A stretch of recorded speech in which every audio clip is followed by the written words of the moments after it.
Okay, we'll come out of recess and back to our original business. It's 9:14 and Jeff Smells, Country Roads Leasing, is here at a 9:15 or 11:15 appointment, and his partner Jeff Jenkins from United Bank, and we've had the sheriff step in, his deputy Carrie Tallhammer, and Angel Ball, the bookkeeper for the accounts keeper for the clerk. They're going to be involved in this project, so we wanted to let them know. They have a lot of questions of how to do and what to do. So we'll turn the floor over to you, Jeff. Thank you for meeting us. As we move through the process, Jeff and I were having some discussions, and he was raising a couple questions that I thought maybe we could just come and be present and ask you in person and try to get some clarification on how the project's going to be funded and where some of the revenue's coming from, etc. And I thought maybe today we could talk a little bit about the design build timeline and also how that meshes with the bond closing timeline. Jeff, do you want to start with maybe a couple questions that you have? Well, one of the things which is just kind of a question is the time frame with having the design build in your final bottom dollar number and what it's going to cost. When's that? When do you think you'll have a final number? Cindy, with Lloyd, the bottom line, that'll be after the RFPs, is that correct? The bottom line. Of the dollar amount for, see, we're doing the RFQs right now. Those will be opened on the 18th. So that's, after that, if we do that, then it goes back out for RFPs. And So, I think after the RFPs is when we're gonna, didn't he tell us when we were over there looking at the property, it would be after the RFPs we would have more of our dollar amount, because that's what the contractors will be working with to submit their final Are you bid. talking about the total cost of the project? Yes. Yeah, it'll be more after the After RFPs. RFP, which is when? February 14th, is that number 12, RFP cost proposals open and score? February 5th and 6th, cost proposals. Okay, so when, Qualitative, open a score on the 14th, February? approve on the 21st. right. But when you receive the RFPs, are they secure documents and you can't open them until the Right. 14th? Yes, yes, because of the design build. Okay, so you're just board receiving them on February the 1st. Who's doing the evaluation and scoring? Commission. The commission, we will, You with Boyd. So And will you Donaldson. not know the cost when you open them? Yes, they should Okay. be in there on that point. Okay, You'll know those by by the 5th or the 15th 6th? of February, Okay, when you're evaluating and scoring the qualitative proposals, they should be in there. you'll know whether it exceeds what we want it to be or And whether then it's we have to roll below. back. right. We don't really need to know who's selected at that Just the point. dollar. Because if they're all 2 million, we got problems. But Right. if they're all 500,000, we know we're good to go. Right. And that design and build will be the cost of the building as well as all the equipment and ancillary stuff that needs to go within it. Okay. Well, I think we need to clarify that. The cost proposals are the 14th. I think you're looking at a different date there on the 5th. Okay, so those qualitative proposals don't have any cost associated with them. No, the cost proposals, open and score, will be on the 14th. So Okay. that's when we'll actually see the Which they cost. receive on the 4th, but we open the 14th. Okay. That's the difference. As we've gone through this process, we've continued to gather financial information and things like that, and we're still, for lack of a better word, massaging that data in regards to the 911 usage fees and stuff. And so, whenever you sent me the attachment in regards to the sheriff's settlement, we went ahead and based on the projections from whatever you guys, using Calhoun County as an example, and then factoring in the 911 fee as well as the EMP grant, what happens, and I can submit some of this information for your guys' review later on, but it results in the E911 fees for June 30th, 12 was $407,000. The EMP grant was $115,000, and you factor in your projections, and then this proposed deal, $1 million plus issuance costs, ends up being about $88,000 payment A year. a year. It results in a traditional debt serviceability of about a 0.56. Minimum debt service coverage requirements are 1.25. So for every dollar you have coming in, you got $1.25. For every dollar you got going out, you got $1.25 coming in. So you have that cushion. So it's a efficient debt service right now, traditionally. The Lewis County usage fee that you send of $35,000, that for all purposes will probably end. But what we did, for example, is we threw that 35 back in, because right now it's coming from the commission to Lewis County. So that would up the potential debt service coverage to a 0.99, which is still deficient, but getting closer.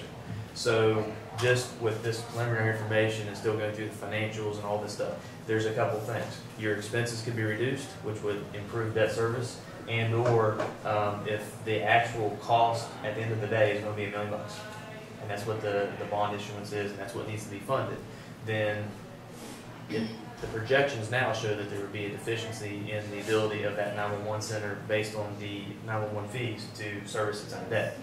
So then that's where we would look back to the commission to possibly, through general obligation, help fund that, subsidize that.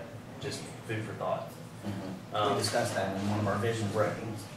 There's one other option, which Jeff and I have talked about, and I think that you guys have talked about, is that whenever you get the bottom dollar number, the design build to build the facility is this number, whatever that number may be. And then we can look back to issuing bonds and doing all that stuff and doing that. These numbers hopefully would be able to support that number. Say that number is $600,000–$700,000 as an example. Great. Then there's still $200,000–$300,000 worth of ancillary equipment. Maybe that can be put in a lease to the county as a lease purchase, and then the commission just fund that. And however you guys do that internally. But The other benefit to that scenario there is we're doing a 20-year bond, or 15-year bond for brick and mortar. Your furniture, your computers, your stations, your monitors, all that stuff doesn't have a life expectancy of 15 years. You could bring all your equipment and furnishings into a master lease purchase agreement, get a lower interest rate, short-term lease, and then it's paid for, 3 to 5 years, something like that. Then it's not attached to that note for the whole amount. And that's the debt service coverage for the bond. And just for a little clarification, in regards to the county and the county's financial position and whatnot, all those financials are very adequate and strong. The county's liquid. You guys have seen an increase in your cash. You guys have reduced expenses. I mean, it looks really strong from the county standpoint. But this project by itself is where we're looking at the 911 fees coming in. And right now, based on the projections and the numbers we're working with, that project only itself has the deficiency right now, unless we, until we get that bottom dollar number, and then we can identify what proper structure to go with. And that's kind of what we wanted to put out and communicate back and forth. Right. Well, like where you came this morning, where we went from the quarterly check of 85, this time it's 87 or 89? 89. So see, that hasn't reflected what you've got. Right, because these numbers are Yeah, based for on last year. June 30th. Yes, yeah, so we are up more than what your figures are showing. 911 fees.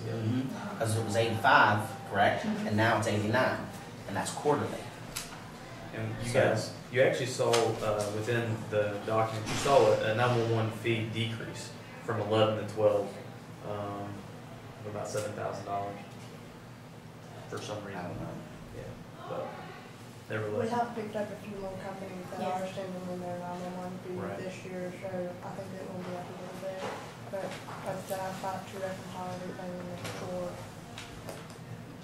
And then Dendra, she lives on like the end of the county line, one side, and she was paying in the Braxton County. And she had put a thing in the paper, if you are on the county line, call your provider and tell them you need your 911 fees to go to Gilmer County. Right. Hers was just automatically sent to Braxton. Or Verizon or whatever, That was automatically. Frontier, but Frontier. yeah, because I had a gas away exchange, and I just noticed it one day, and I called them and I said, hey, we're trying to do something in Gilmer County here, Right. and this isn't gonna work if everybody's just like this, it has a 364 number. So it took me about 45 minutes, but they got it switched over.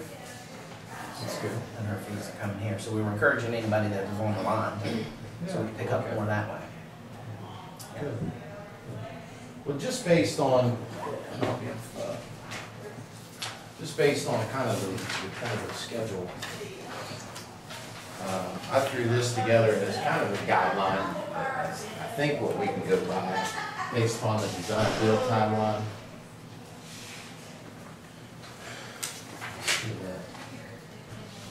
So if we're gonna know something by February the 14th, and we want to award the contract on the 28th, my thought is we need to have the money pretty close to the 28th. So we need to try to close those bonds as close as possible to that date. I'm gonna go backwards, at near the bottom, March 1st closing. of You the mean bonds. 2013? Yeah, I'm sorry, yes. That's what I get for doing it this morning. We'd have the final reading of the building commission, then we'd have the public hearing, which would be published 2 weeks prior, and then we'd be able to close, depending on what time we had those meetings. We might be able to record the deed that day. Funds would be available the next day. So you'd be looking at March 1st if the contract's awarded on the 28th. Going back up the calendar, the notice would have to be sent to the paper early, like we were discussing a little bit. Seems like they need 10 to 12 days before.